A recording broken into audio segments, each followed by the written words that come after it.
Hello, everyone. Hope you're having a fantastic day. My name is Kmart, and I want to talk about some basketball. And in this video, we are going to be talking about yet another team as part of our early off-season preview, taking a look at every team in the league and talking about two or three of the maybe sort of big issues that these teams will be dealing with as we move into the start of free agency and the heart of this sort of off-season period. So we are making our way through the list of teams. Today, though, we are going to be talking about the Indiana Pacers, a team in kind of limbo at the moment. If I had to pick one sort of phrase to describe it, there's multiple ways that they can go, and all of them are kind of still iffy, still risky, still unknown. So we'll talk about a little bit of what they can do here. But first, let's get some stats up on the screen for you. In terms of their regular season record, the Pacers go 35 and 47. Kind of fell off of the race for the play-in spots there towards the back end of the season.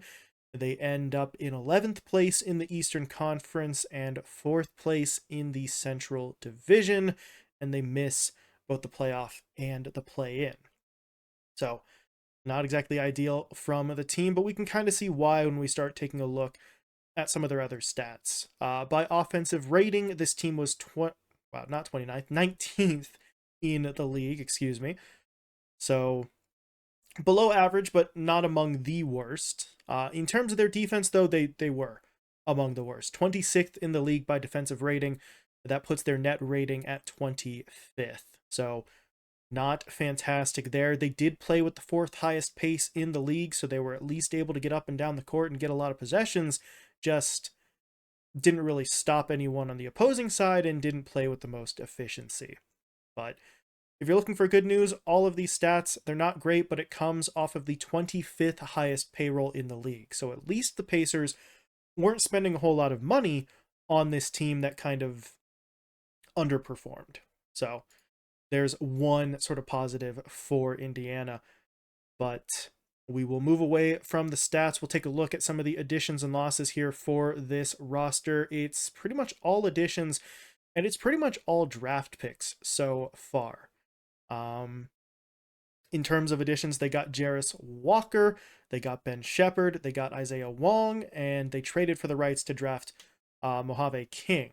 So a quartet of young guys being brought on to this roster, all for relatively cheap. In terms of losses, nothing as of yet. Nothing that has been confirmed. There are still some rumors going around about maybe some of their players either not being re-signed or being traded even, but we haven't heard anything definitive as of yet. So that means that we can get ourselves into the questions for this team, and unfortunately, the first question for the Pacers is kind of the same question we've been asking for a couple of years now. And that question is this team actually selling or not? Right? For several years now, we've been hearing the same handful of rumors coming out of Indiana.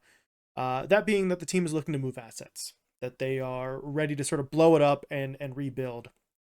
We've had multiple years of those rumors, particularly revolving around Miles Turner. Every single offseason, every single trade deadline, his name comes up and it's attached to every wild, crazy scenario that every fan base throws out there, but no moves have come from those scenarios.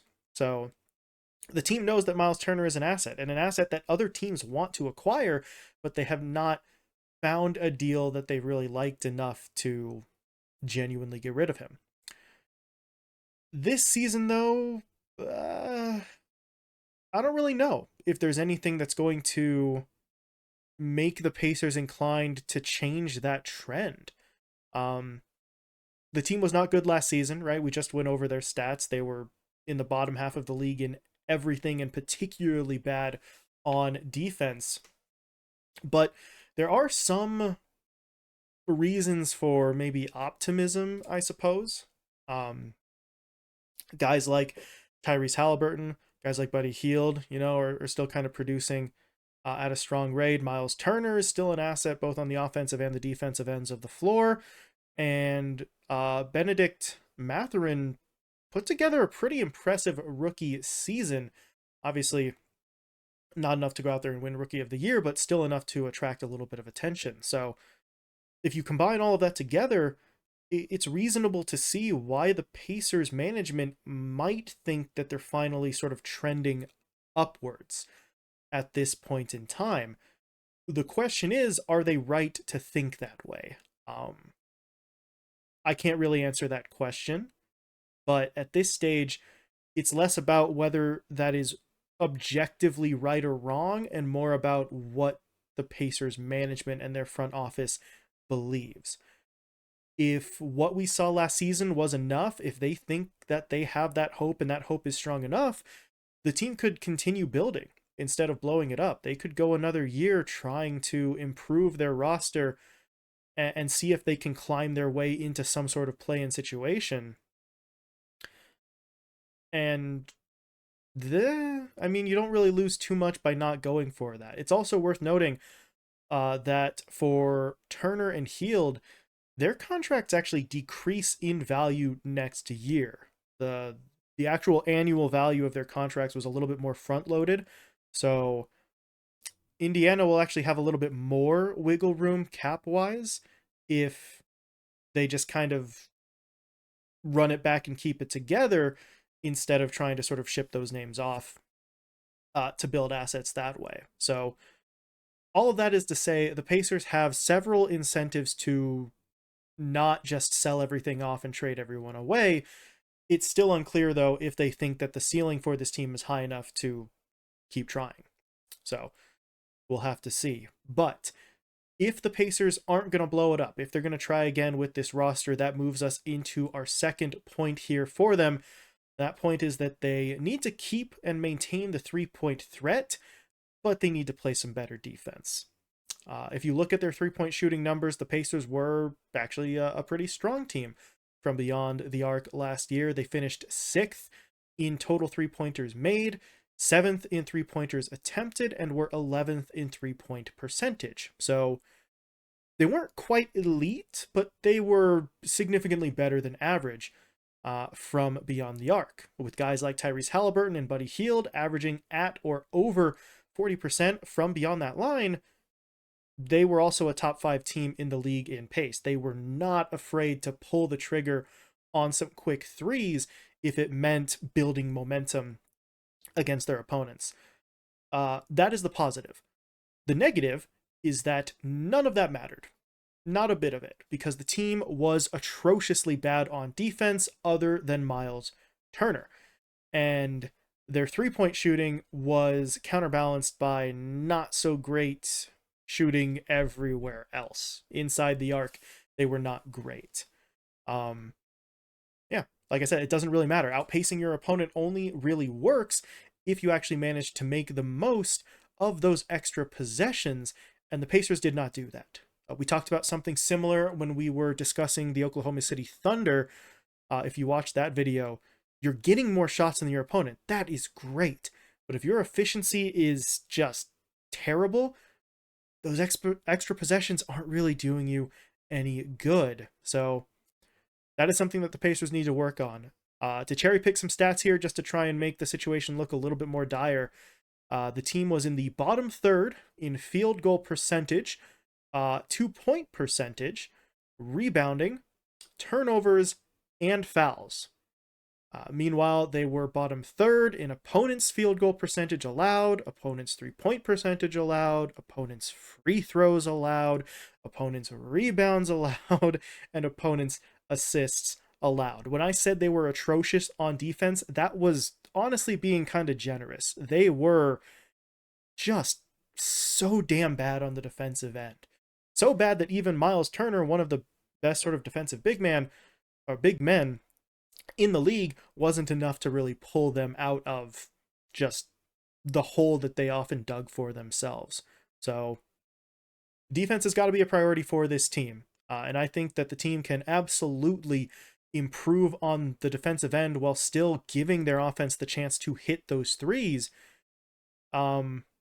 you still have guys like Buddy Hield, you still have guys like Tyrese Halliburton, and in a scenario where you're a little bit more defensive minded, sure, maybe they don't get 15 3-point attempts combined per game like they did in this last season, but they're still going to get between the two of them, double-digit attempts, and so long as your efficiency doesn't hit the absolute bottom rung here of the ladder, that should still be enough to produce, right? If you're relying on 15 plus 3-pointers between your two shooters in order to get any sort of point value out of them, that is awful.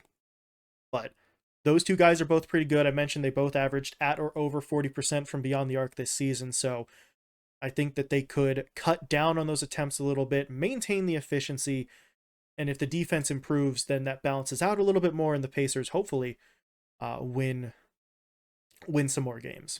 So that is going to be the big concern for them. They could have the best offense in the league. They could have sharpshooters all around the perimeter, but it doesn't do any good if you can't get a stop. So that is a pretty big one for them, but we will move on here to the third point for the Pacers. A little bit of a weaker point than the other two, but we'll throw it in here anyway. Question 3 is, can the Pacers find value in the lottery once again? So the Pacers picked inside the top 10 for the second year in a row. Last year, they got Benedict Mathurin with the 6th pick, and as I mentioned, he put together a pretty impressive rookie campaign for them, the kind of numbers from a rookie that you would like to see.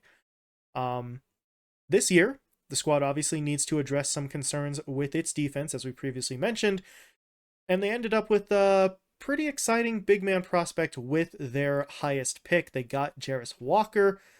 He's a big dude, 6'8", 240 pounds, someone who can maybe make some contributions on the defensive end.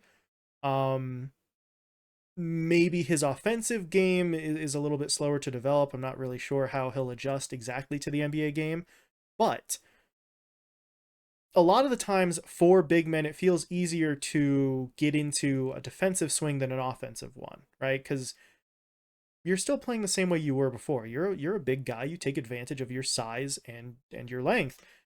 And that still applies even at the NBA level. You're just playing against a higher caliber of opponent. I know that massively oversimplifies the transition from college to the NBA and the defensive effort involved, but just trying to frame it in a way where I think Walker could much more quickly adjust and contribute on defense maybe compared to offense. And if you have a guy as a rookie that you can sort of rely on, that you could slot in next to Miles Turner, who, as we said, is still one of the better big men in the game, especially on the defensive end, then a lot of the Pacers' problems might go away. Does it help you with your perimeter defense? Maybe not so much, but at this point, you're so bad on defense, maybe you just pick the interior first, work on that, get Turner and Walker sort of in sync, and if you get value out of that pick, then you can at least address one part of a very weak defense. So that is assuming that that Jarris Walker is sort of good to go right off the bat, which is obviously far from guaranteed, but that's the kind of thing you have to hope for here if you're the Pacers, unless they're going to bring in some sort of free agent name or make some sort of trade, which, considering the fact that they haven't really made many moves at all outside of the one that got them Halliburton, it just kind of feels like they're hesitant to make too many calls like that. But that is the play here for the Pacers.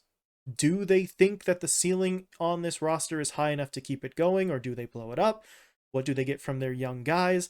And can they maintain their three-point threat while shoring up what was a terrible defense? It's a lot for the Pacers, but the solutions are simple in theory. The problem is execution, right? I mean, do you think that this roster can go any further? Yes or no? That's a simple question. Can you improve on the defensive end? Yes or no? How do you do it? That's another relatively simple question to answer, maybe not to actually do. So the Pacers have a lot of work in front of them, but they know what needs to be worked on, which is a little bit of the battle already sort of fought for you. But we shall see, because all of this could be irrelevant. The Pacers could just decide to sort of give up the ghost, sell off all their assets, and go for the full rebuild. But to a certain extent, you kind of hope that they don't. There's always going to be a team that's the worst. There's always going to be a team that's not giving it their all and either blatantly tanking or sort of trying to sneakily do so. But you want the number of teams doing that to be as low as possible, because that way, more competition for longer into the season gives us better basketball to watch. So those are my thoughts on the Pacers. Please feel free to share your own. Where do you think this roster should go direction-wise? But other than that, thank you all so much for watching, and I will talk to you later.